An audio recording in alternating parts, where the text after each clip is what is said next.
It's with great pleasure that we welcome William Dalrymple, who's joining us to discuss his latest book, The Anarchy, The Relentless Rise of the East India Company, published last year by Bloomsbury to great critical acclaim.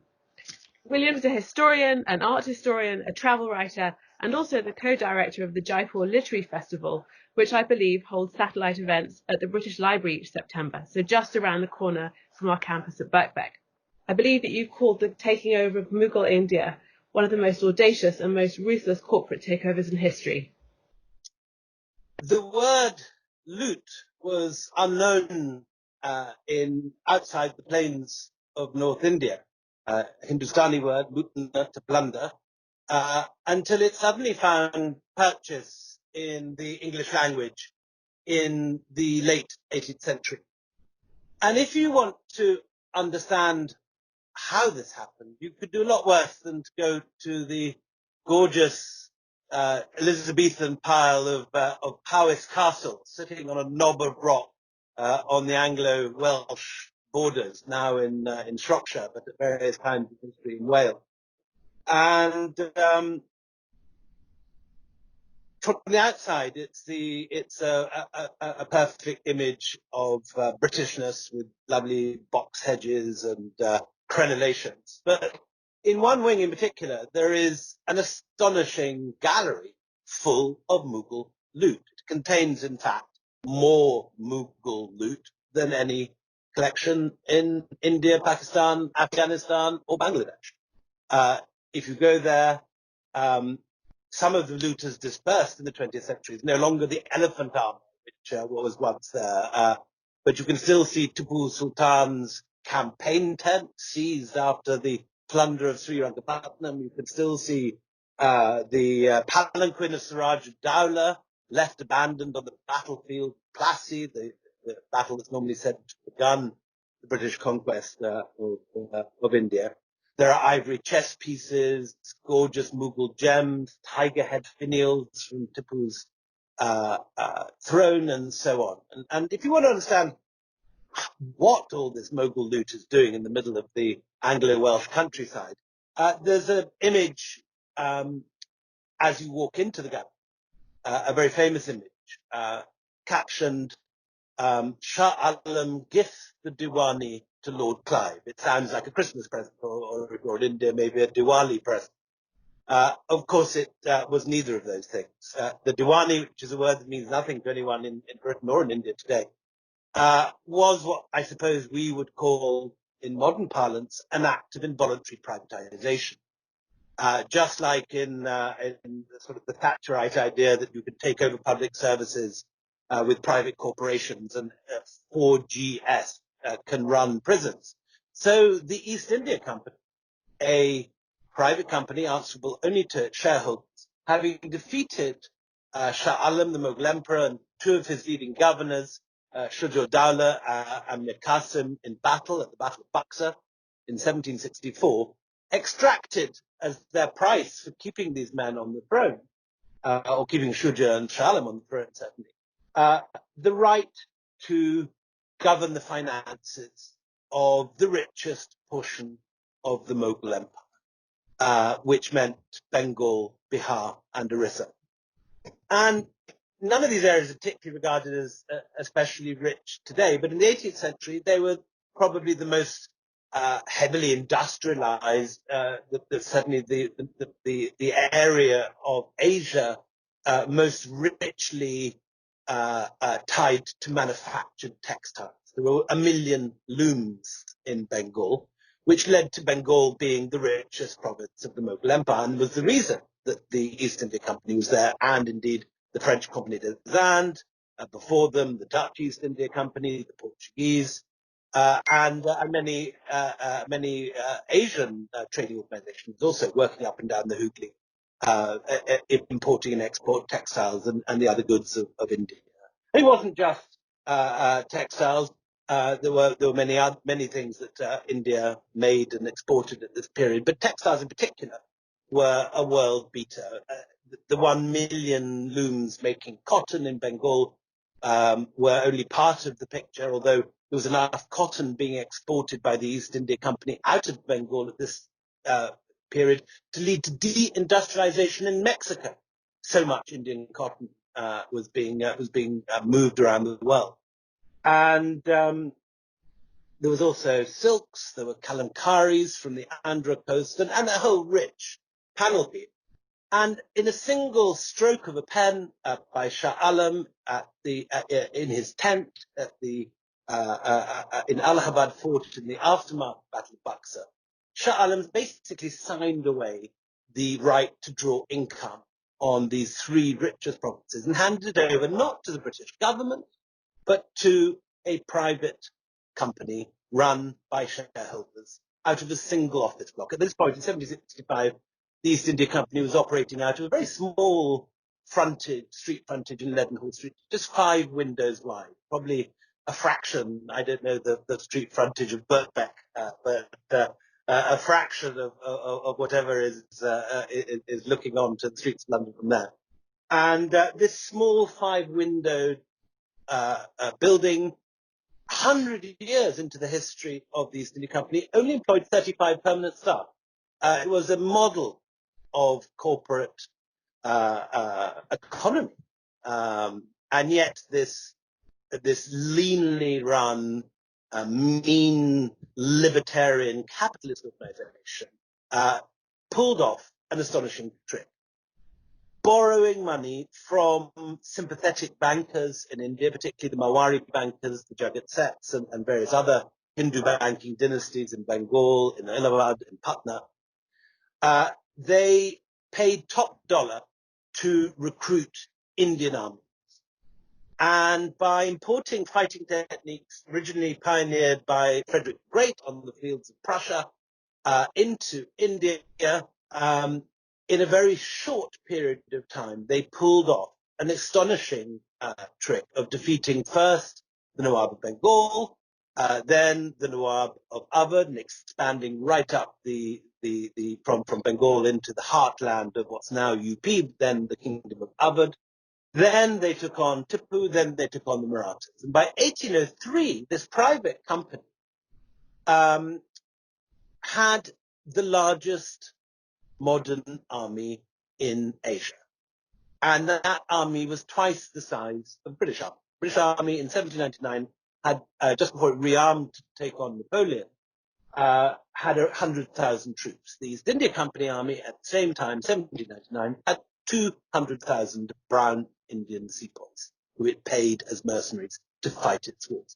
So it's partly getting its money from trade, increasingly getting its money from conquest, from plunder, from asset stripping the land that it's taken.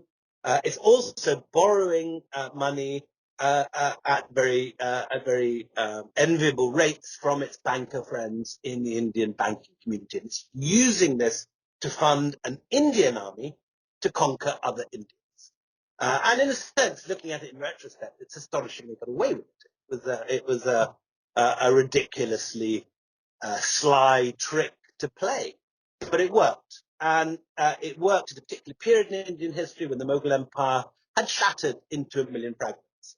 After the Persian conqueror Nadir Shah turned up in Delhi in 1739 and ran off with the entire Mughal state treasury, the peacock throne, the Koh-i-Noor, and everything else he could lay his hands on in Delhi, there was no money to pay the Mughal exchequer or to pay the Mughal service or the Mughal army. And the empire shattered, and the East India Company was able to pick off the successor kingdoms one by one. In a very short period of time, between 1756 and 1803, little more than 50 years, this corporate entity, initially fairly well disguised from the British government, succeeds in replacing the Mughal Empire, piece by piece, province by province. I say initially quite distinct from the British government because as time goes on, that distinction wears thinner and thinner.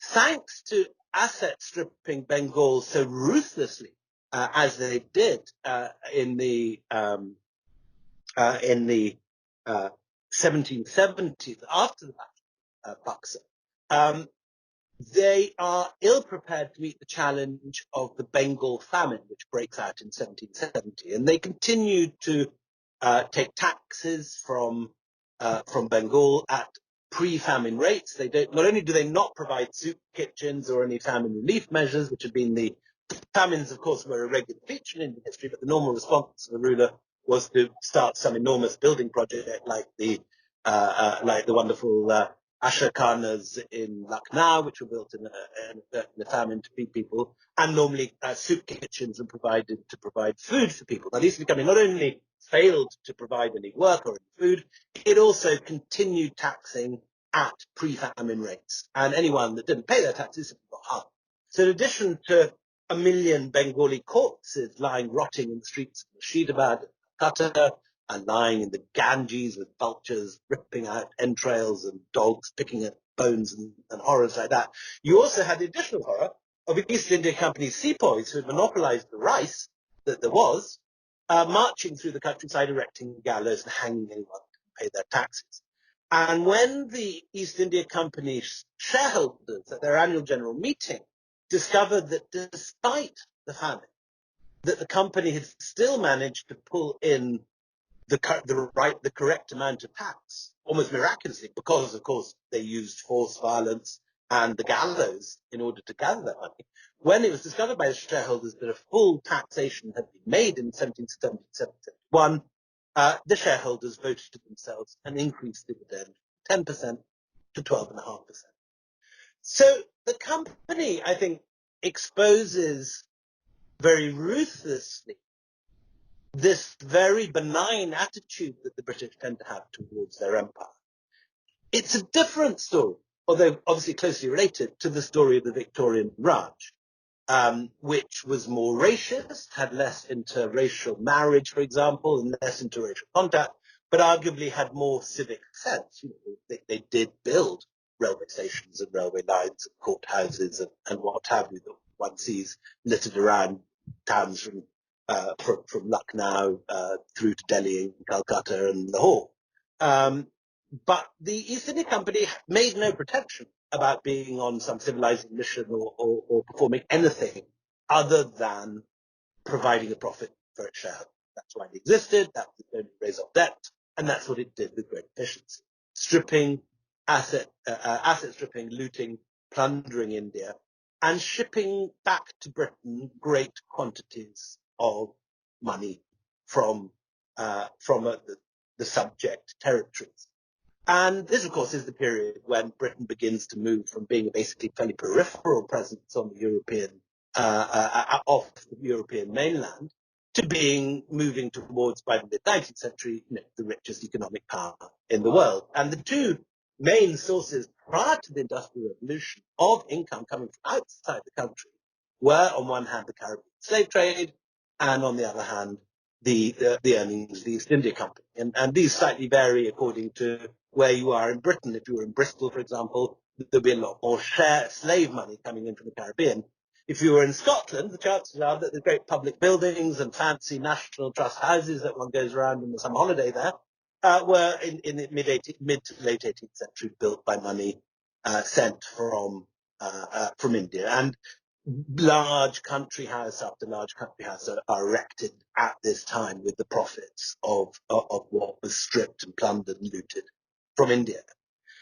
So I think the East India Company is a very good antidote to the tendency that the British have to romance and rose tint their empire in India.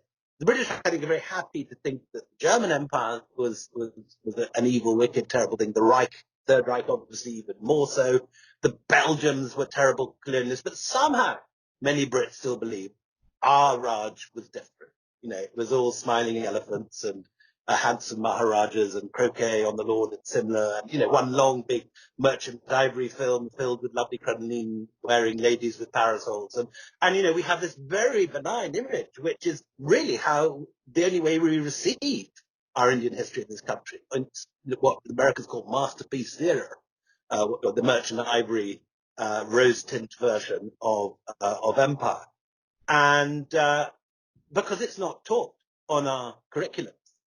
School children in this country tend to jump from Henry VIII to Hitler with a brief stop off for Wilberforce and Florence Nightingale being given the impression that the British were always on the side of the angels. And the fact that the British were ruthless asset strippers who went on to develop a hierarchy of scientific racism, which put white Caucasians at the top and Indian Muslims, Jews, and Irishmen at the bottom, is not something that our children learn in school. And this has increasingly become, I think, a problem for the British. Wherever we go in the world, we meet people that know that our forebears did evil, wicked, terrible things, like destroying the Tasmanian Aborigines. You know, it's a whole rich variety of war crimes to choose from in our portfolio.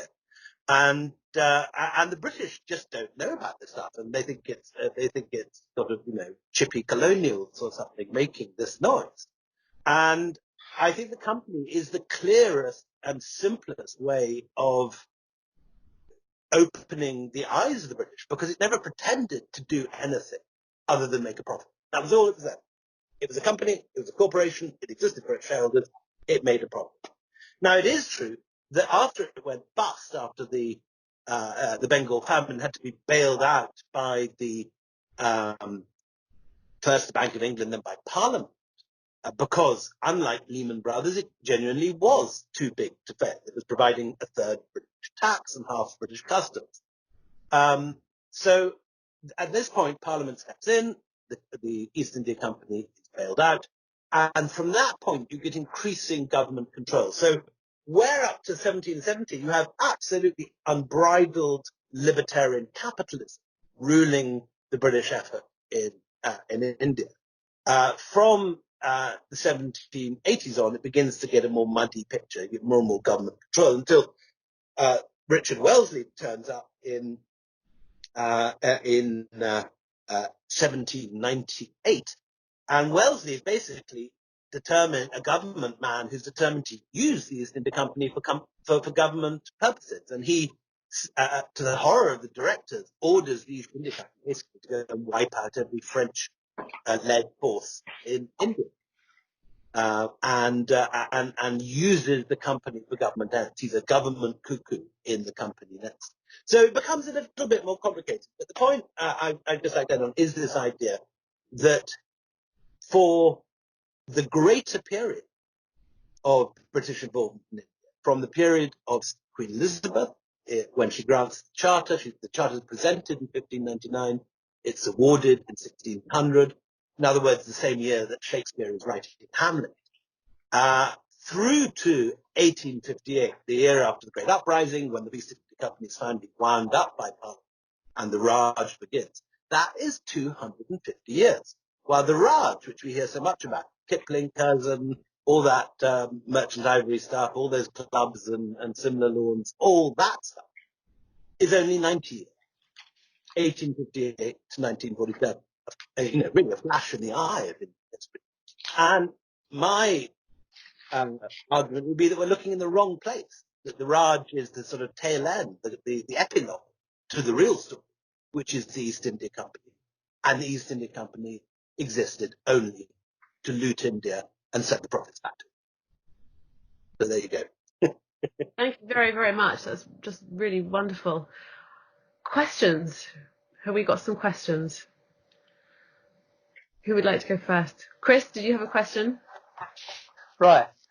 Yeah, I was really impressed by this book, and it's the way it draws the clear connection between the East India Company and its goings on, the collapse of the Mughal Empire, the Bengal famine, and other disasters. And it struck me, first of all, it was tempting to draw a kind of comparison here in terms of wealth extraction between the collapse of the Mughal Empire and the collapse of the Soviet Empire in the 1990s, where rather similar things are going on in rather different ways.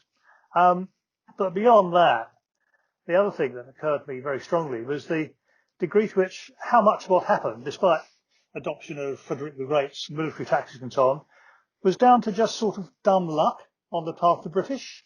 I mean, I was looking at the description of the Battle of Plassey, which is the crucial turning point of 1757. And I remember at school it's being presented to us as a kind of splendid feat of British military ingenuity, a splendid feat of British arms. But in fact, looking at the description in the book, the battle quite plainly ought to have gone the other way, and probably would have done, despite Clive's bribing one of the main Mughal commanders, if the Mughals had just remembered to keep their powder dry in the monsoon. Yep. And that might well have been the end of East India Company's Bengal. It strikes me as well, this degree of pure chance in what happens pointed up the vulnerability of the British position in India, the East India Company's position related to the British position.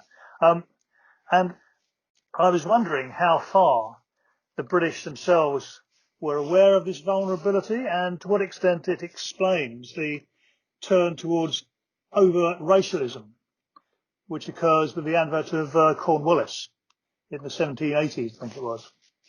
Those were a few thoughts and questions. The East India Company, despite its technological military advantage, which lasted from the 1740s through to about 1780s. By the 1780s, Indian powers had caught up. The French are there training Indian armies.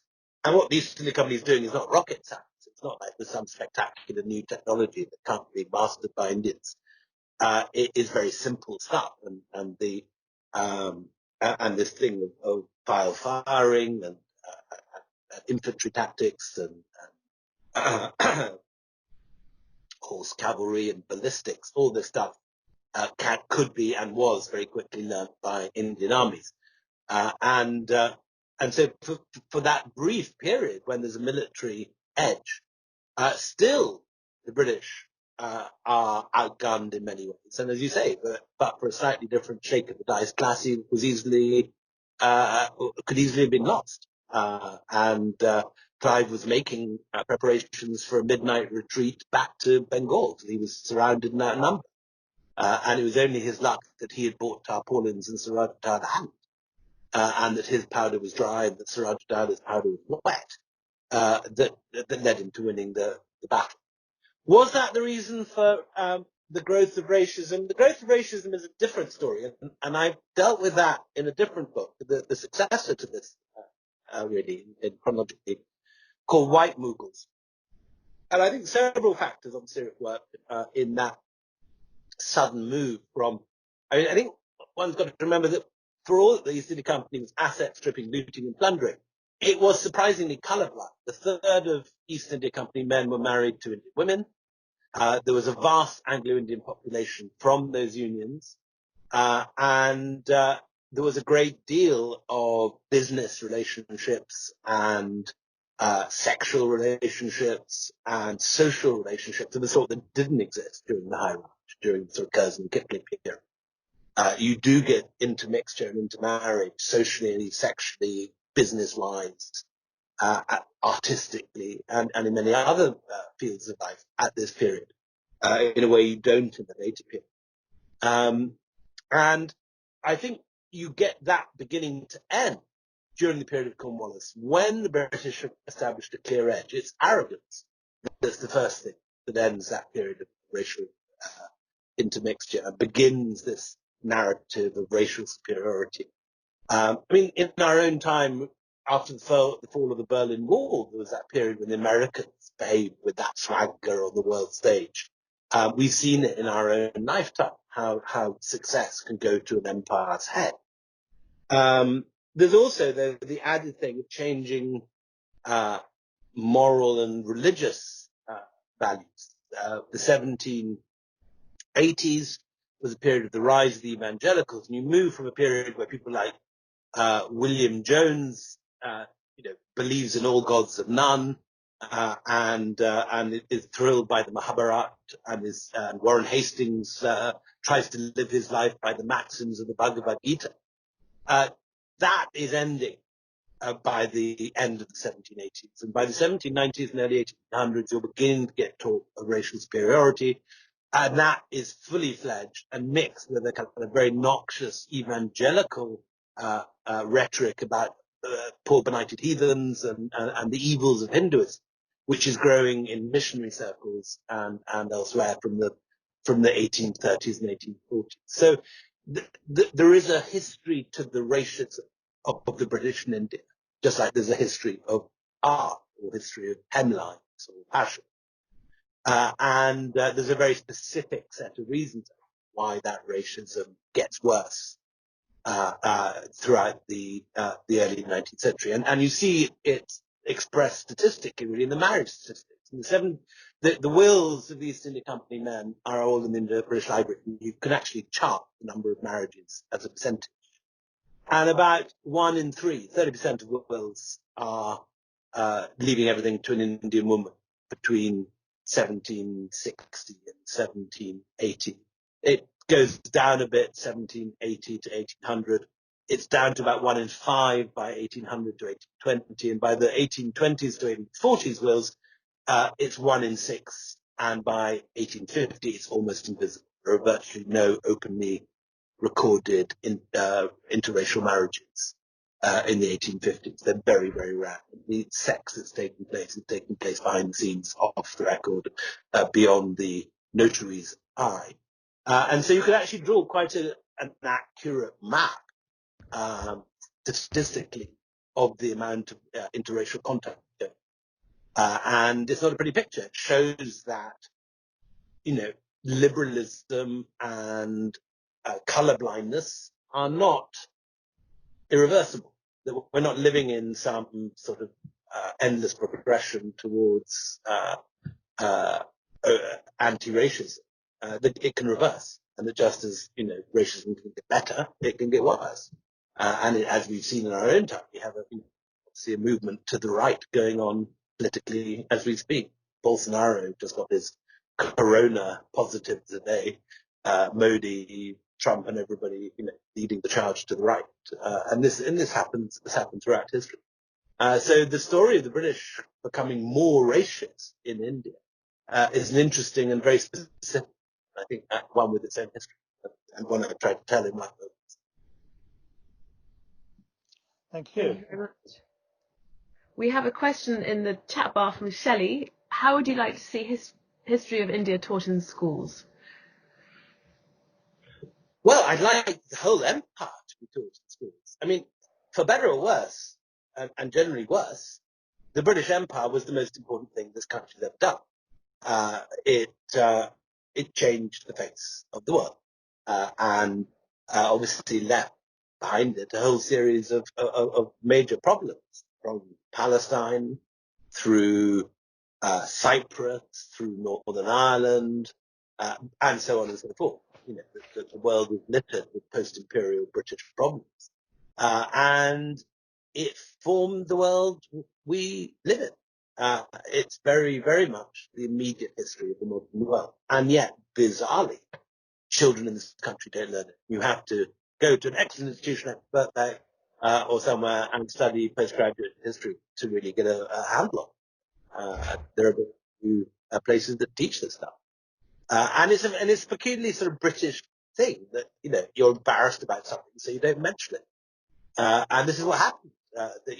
If you'd gone to the Tate in 1930, you would have found the walls hanging with pictures of Dr. Bryden's escaping the long knives of the Afghans in the Khyber Pass, and hundreds of imperial pictures. They were simply taken down and put into storage. And there was no attempt in this country to do what the Germans had done, which was, confront their demons, teach it, and move on. Instead, the British just popped it all up in the attic and forgot about it, as if it never happened. And that's not okay. We need to know this stuff. We need to know, some of the good things we did. William Jones rediscovering the linguistic similarity of Sanskrit and Hindi with the Indo-European language family on one hand, and we need to know the really awful things we did, like wiping out the Tasmanian Aborigines, dispossessing native peoples around the world. That stuff needs to be taught, and the British need, if they're going to be able to go out into the world and interact with other people outside their own little island, they have to learn this stuff. So I make it compulsory. I have a very quick question to ask you. Obviously, when people are discussing this book, there are a lot of comparisons when talking about modern corporations and corporate power. Do you think those are fair comparisons? Well, I mean, obviously, Facebook is very different from the East India Company. Google is very different from the East India Company. Amazon, arguably more different still. But they have a lot in common. Big, powerful multinational corporations today follow in many ways on the coattails of the East India Company. The East India Company, when it didn't want to pay taxes, would threaten to move its port somewhere else. So, for example, in the 1720s, the Nawab of the Carnatic goes to Madras and demands that the East India Company pay taxes. And they say, right, okay, we realize it's a fair cop, gov. We realize that we haven't paid our taxes for 20 years. And if you were to cannonade us, we would have to pay up. But we will just move away from it. We will set up our factory somewhere else. And it's your weavers and your boatmen and your porters and your labourers who will suffer. The money will go to somewhere else, will go to Bengal or to the Andhra coast, and you will be left poorer. And this, of course, is exactly the same threat that Amazon makes when any one government says we want to tax you. They just say, if you tax us, we'll go somewhere else. Go to Latin America, go to the Philippines, we'll go to the Caribbean, go to Northern Ireland. And so then this whole business of corporate lobbying. The East India Company invented corporate lobbying. This idea that you alter the rules of engagement by interfering with Parliament and parliamentarians was started by the company. And they did it in a variety of ways. They did it by outright bribery. In 1695, we get the first corporate bribery scandal when the company is caught, literally passing share options to MPs who vote to extend the monopoly. That's one way. Secondly, returning nabobs buy seats, rotten boroughs, and become MPs themselves. And by the 1780s, there's a whole East India Company block of MPs who vote for the company's interests in Parliament. But thirdly, and most nefariously in a way, you get a whole world of MPs who own East India Company shares. And they're not going to vote for something that does the company down. And by the 1780s, 1/3 of MPs in Parliament have East India Company shares. So in all these different ways, the company finds ways to alter foreign policy. So the kind of thing we see in the modern world that we think is unique to our own time, the way, for example, that the CIA and MI6 get together and bring down Mossadegh in Iran because he wants to nationalize the Anglo-Persian oil company in 1956. The way that 2 years later, United Fruit brings down a socialist government planning land reform in Guatemala and so giving birth to the phrase Banana Republic. The way that ITT brings down Salvador Allende in Chile in 1977. These are all tactics invented by the East India Company. It's so different to, getting rid of Mir Qasim as Nawab of Bengal because he was going to, sorry, because he was going to tax the company. And so there are disturbing similarities. The company has pioneered the way to bending the will of Parliament. Obviously, the biggest difference is the East India Company had a colossal army, an army of 200,000 soldiers that could actually enforce its will. Now, Facebook doesn't have that. I mean, Shell have a few security guards in its oil fields, but Facebook or Google don't have that. But what they do have is surveillance capitalism. And if you are listening to this talk on your mobile phone or got your mobile phone on while you're listening to the talk, you are likely to have your social media tomorrow bombarded with adverts for East India Company tea, which is arguably a stronger weapon than anything owned by the East India Company. So it's not exactly the same, but there are parallels. Thank you. John, we had a question from you. Shall I read it? Going back to the first 100 years or so, how did the EIC gain the upper hand on the Dutch VOC, which was founded on the same commercial principles and was better funded? So this is not something I deal with at length in the book, and I'm not a specialist in it, but to take a broad answer, give you a broad answer, initially they don't better the VOC. The VOC beats the company. And in 1640s, there's the Amboina massacre, and there's a whole variety of conflicts. At one point, the Dutch even sail up the Thames and bombard London dockyards. That results in a treaty in the 1640s that basically hands over the Spice Islands to the Dutch. And the Dutch win. In return, the Brits get some muddy island in the Hudson River called Manhattan. And that, of course, it turns out to be a rather good investment. Long term, but that wasn't obviously so in 1630. And what the British do is that they, as their default position, like a startup that hasn't quite gone work, and you go back to the drawing board and you redesign your startup and refocus.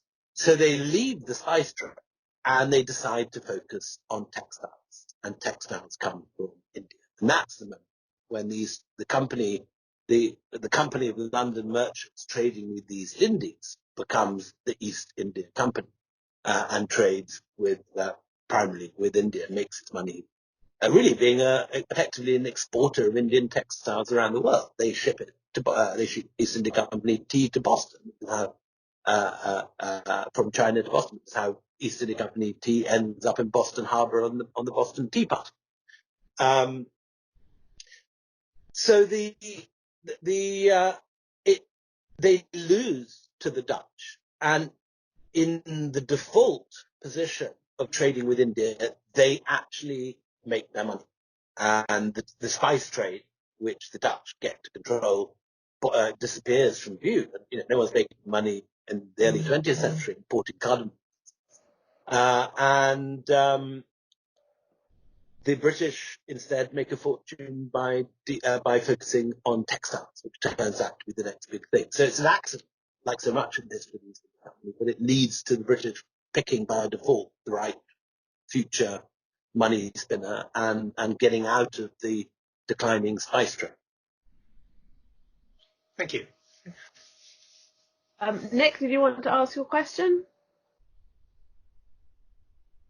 Victoria, sorry, I jumped over you. Okay, hi. Can you see me now? Yeah.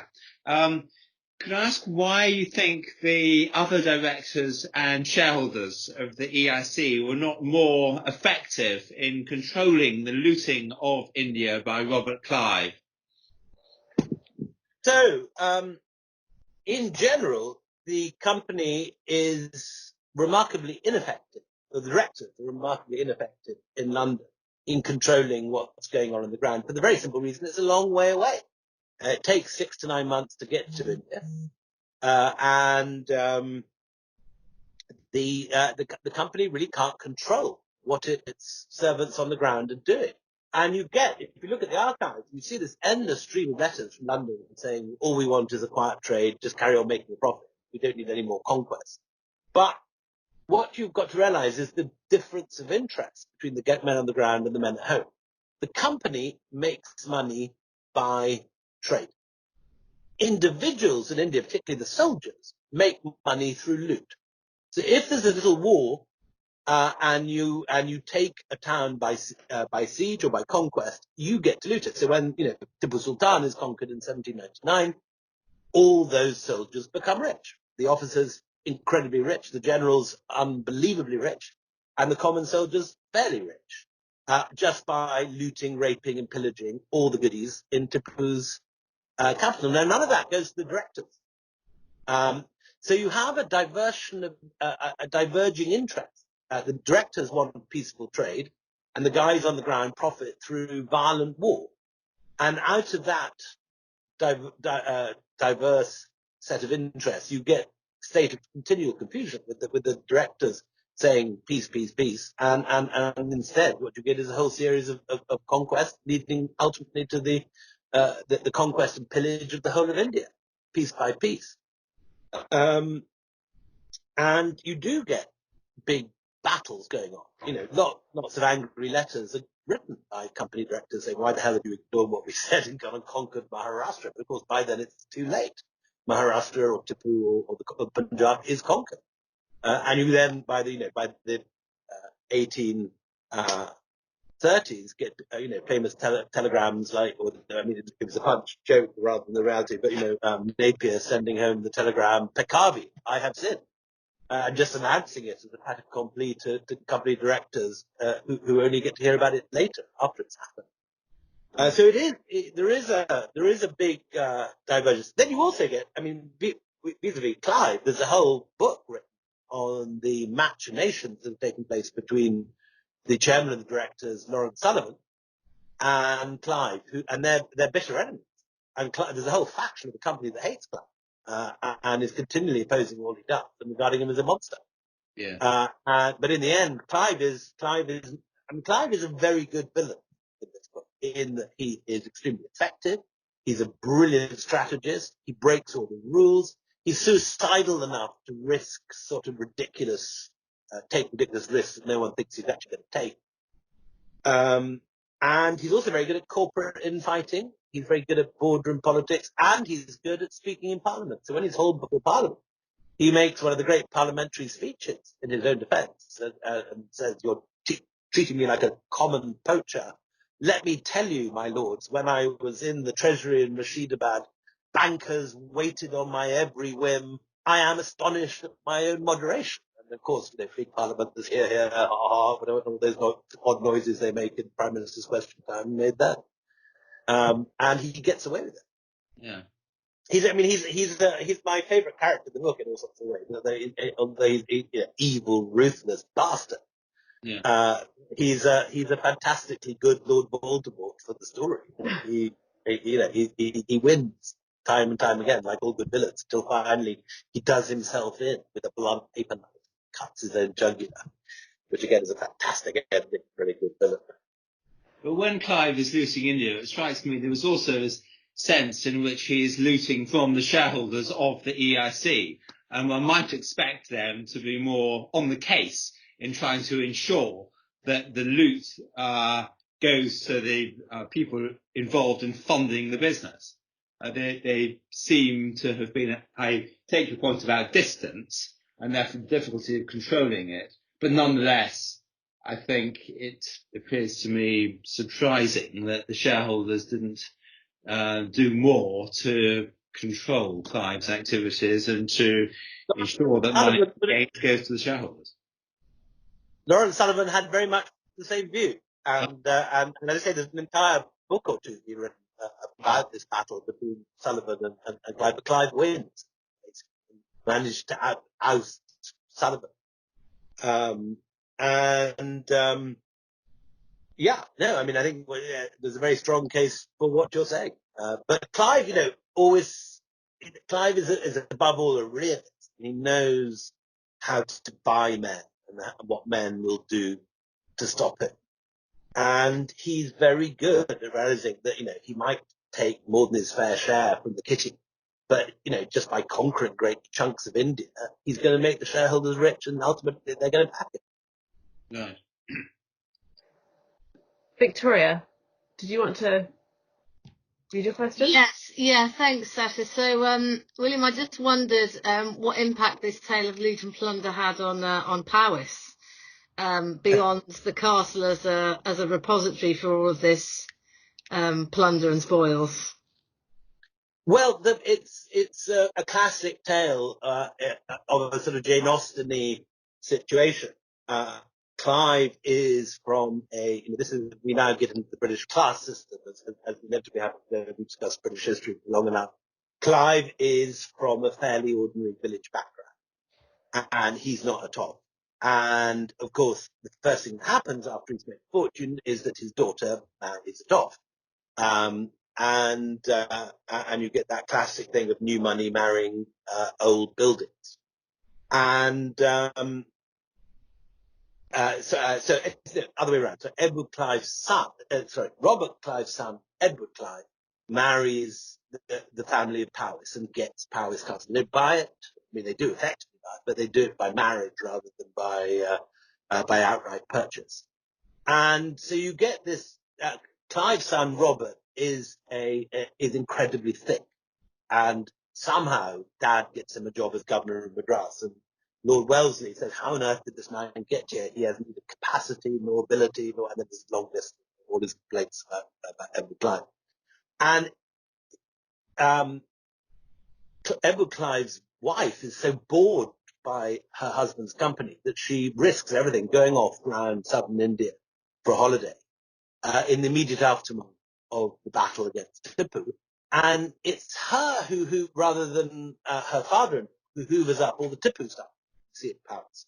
So Tipu's campaign tent, a lot of the gorgeous Tipu textiles and armaments comes from Clive's daughter-in-law's purchases after the fall of Tipu, rather than from Clive's own looting.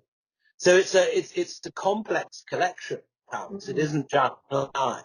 And then, of course, the rest of the castle is what the Herbert family, who owned Powys before the Clives got their hand on it, built up before then. So, like all these English loot stores and treasure houses, it's a complicated tale of old money, new money, acquisition, and advantageous marriages, and all the rest of it that goes into a good Jane Austen. Marvellous, thank you. John Lawrence? Thank you. Yeah, I just turned my camera on. Okay. First of all, I have just an observation to make. Given that the wealth of Bengal was based on textiles, it's quite an irony that by the early 18th century, by 1720, the British government had actually put prohibitive tariffs on the import of Indian cottons to protect the British textile industries.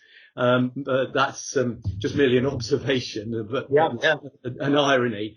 One thing that I didn't know anything at all about really was the heavy dependence of the company on borrowed money, which obviously comes to bite them somewhat by the 19th century, when they become rather dependent on the opium revenues from China to pay off their debts. But that's another story.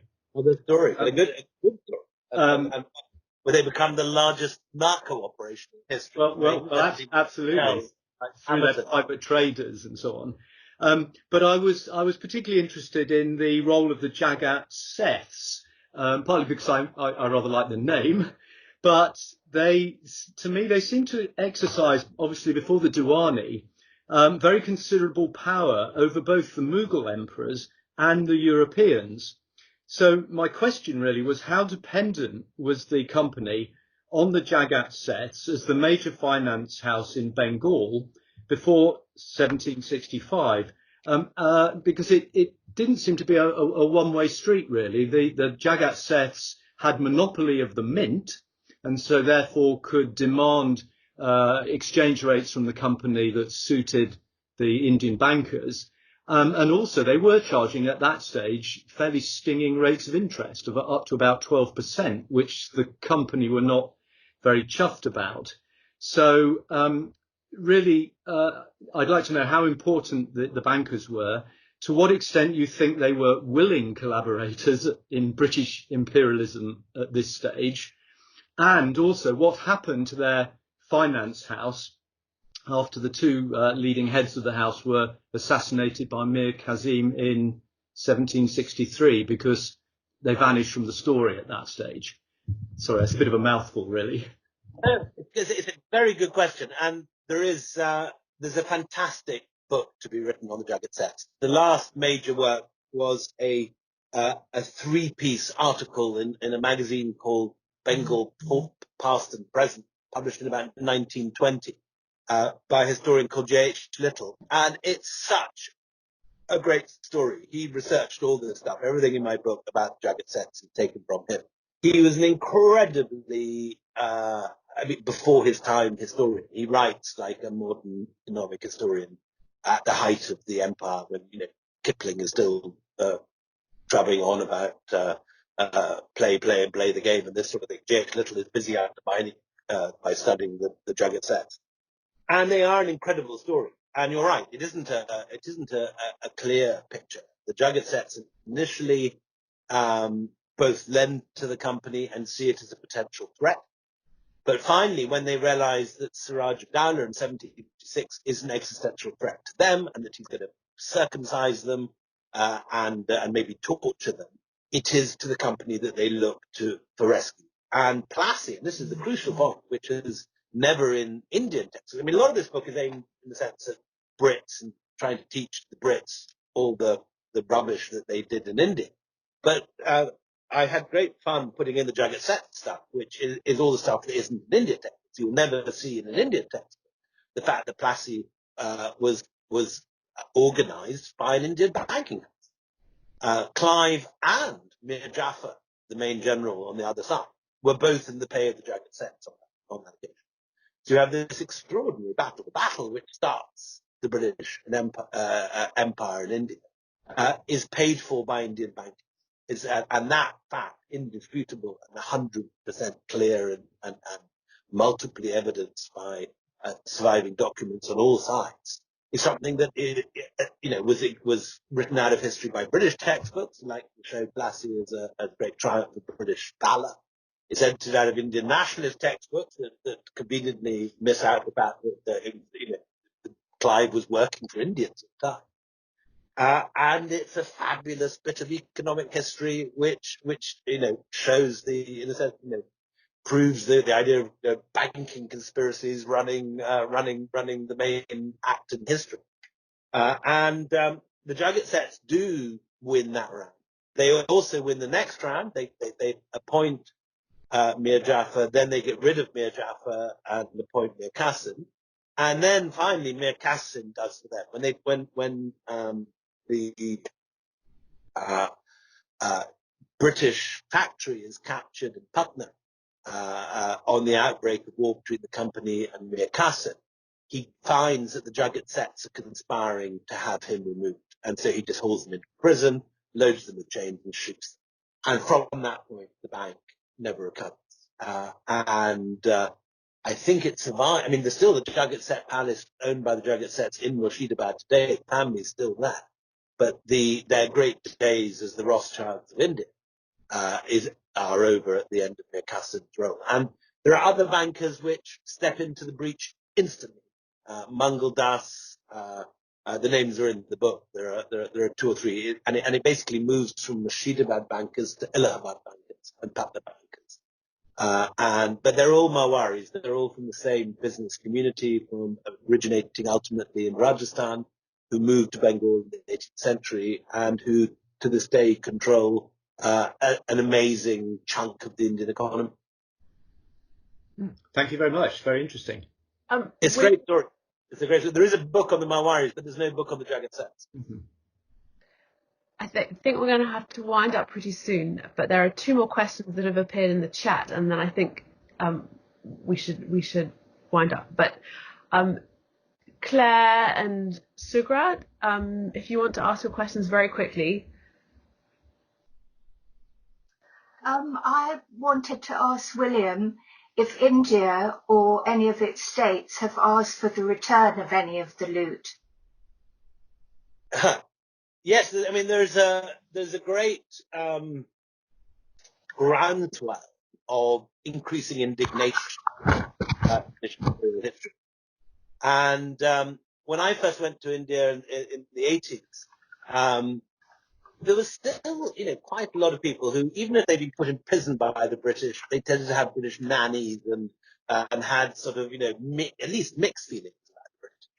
That generation have gone, and the younger generation just feels furious about the looting and the pillage. And there is a great deal of some certainly internet novels and Twitter about what the British did to us. There's been no official request for anything back other than the Kohinoor. And that was only because the Pakistanis asked for it back. Zulfikar Ali Bhutto asked for it during the winter of discontent and the time of Harold Wilson. And India didn't want to be outdone by the Pakistanis, so they asked for the Kohinoor. Then the Bangladeshis asked for it. Then the Iranians asked for it. Then the Afghans, and finally the Taliban. everyone wants the Kohinoor, but that's, as far as I know, the only formal request for returned loot. Thank you. Sugar? Hello, can you hear me? Yes, we can hear you. Great, super. Thanks so very much for the talk, I William. can't see you. Oh, okay. Let's see. Can you see me now? Yes, see you. Oh, no, my camera is on. I can see you. No, I can see you. Oh, you can see me. Okay, No, I can't hear you very well. Yeah. So I had a question which really relates to how your book fits in with some of the literature which focuses very much on the question of economic drain from India and the discourse between the various schools. I know that you're writing a little bit before that time, but I'm quite curious about whether you managed to find some news sources, and what the kind of genesis or the objectives of the book were. So very broad question. So in terms of schools, I'm a Chris Bailey student from Cambridge, so I suppose in training I'm Cambridge School, if you want to put me in a colonial pigeonhole. And Chris is a great influence, and I love his work, but he would be rolling in his grave at the title Anarchy, and that one of the very first things he ever did as a historian was to try and destroy the idea of the anarchy. My view is it's gone too far the other way. Right. Everyone, the 18th century India is some great sort of paradise of emerging post successor states, forgetting that in fact it was an incredibly violent, ruthless, bloody mess in all sorts of ways. In terms of sources, yes, there's a fabulous array of Persian sources which have hardly even begun to be looked at in the 18th century. And I worked very closely with a wonderful translator who very tragically died in January of prostate cancer, called Bruce Winnell. And Bruce was one of those amazing linguists who could read 18th century scribal Persian as if it was the front page of the Guardian. Literally just walk into the library and read straight off the most difficult stuff. And it was my great privilege to work with him for 20 years very closely. He came and lived with me and moved into the house, and we went through all these manuscripts together. And there are some gorgeous translations in the book from a whole variety of wonderful Persian language sources, of which my favorite is the Ibratnama, which is a spectacular account of 18th century, full of new stuff that's never made before. He also did some wonderful translations from the French, because there are a lot of aristocratic, penniless Frenchmen wandering around India at this phase, in the run-up to the revolution, of whom the most articulate was the wonderful Comte de Modave, who's never been translated to English, and was a friend of Voltaire and one of the most brilliant of men. And his very bitchy account of British failures in England in India is a masterpiece, and some of the stuff that Bruce managed to wring out of that was spectacular. But there's also, best of all, just simply the East India Company archives, which are sitting in the Indian National Archives, and is very undermined. What you've got with the company historiography is that the stuff that's in the British Library is what the company sent back to the headquarters in London. So you've got the stuff, in a sense, that the naughty pupils are sending home to their parents in London. What you have in Delhi is the head office stuff from Calcutta, which is much more revealing usually. And if there's stuff going badly wrong, or corruption, or stuff they don't want London to know about, it's there in Delhi. And it's far more voluminous. And basically, most Indian history is written from the British Library collection. And there's relatively little written out of India. So there's lots and lots of material in English from the East India Company's own archives. But the stuff I think that's really most special is these Persian translations, because no one else has been accessing them. And then there's one historian who is spectacular and has been in print in English for 200 years, and that is Ghulam Hussain Khan, the Sem Takareen, and that was translated in Murshidabad in the 1780s at the time of Warren Hastings, and is an incredibly graphic account of all this stuff by a cousin of Siraj ud-Dowlah, who is one of the great historians of Indian history. And the translation is eccentric, and it's quite sort of turgid when read at a run. And lots of people seem to have just given up with it without really burrowing into it. But it's a readily accessible source in English, which, from the Mughal point of view, which has been much underused, and I had lots of fun with that. Well, thank you so much, everybody. I fear that we've reached the end of our time already. It feels very quick, but thank you so much for joining us, William, and thank you everybody for being with us. And William, thank you for your very generous exploration of your work, and it's been very inspiring to read and really wonderful. So thank you very much. Thank you, everybody.